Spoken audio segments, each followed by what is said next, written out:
painit ng mantika. At ayan, igigisa na po natin ang sibuyas, bawang, at saka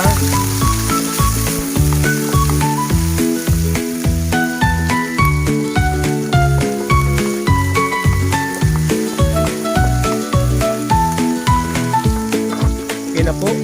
At ilalagay na natin ang ating manok. Ayan.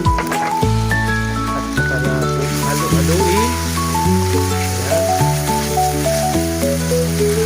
Ganun lang po ang pagluto nito sa tanghon bisado ng kapatid.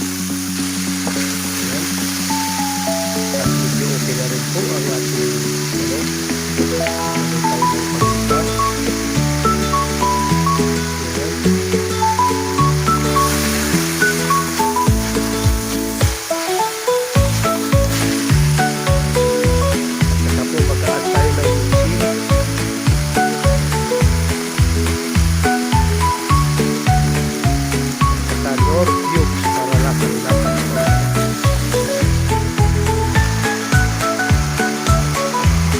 Toyo.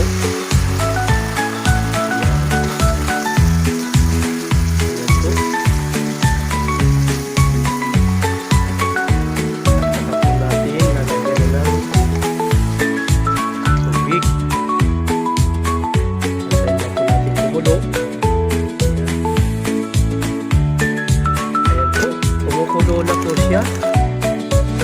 At ilalagay na po natin ito sa tanghon.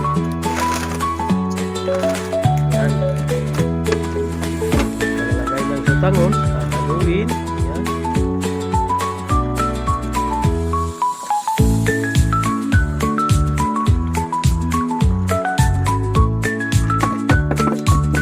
Yan, ilalagay na po natin ang carrots. At ang repolyo, susunod na rin. Ayan na po. Kunting halo. Tatakpan muna po natin para maluto ang ating repolyo at carrots. Ayan, okay na po, naghalo na naman, naghalo.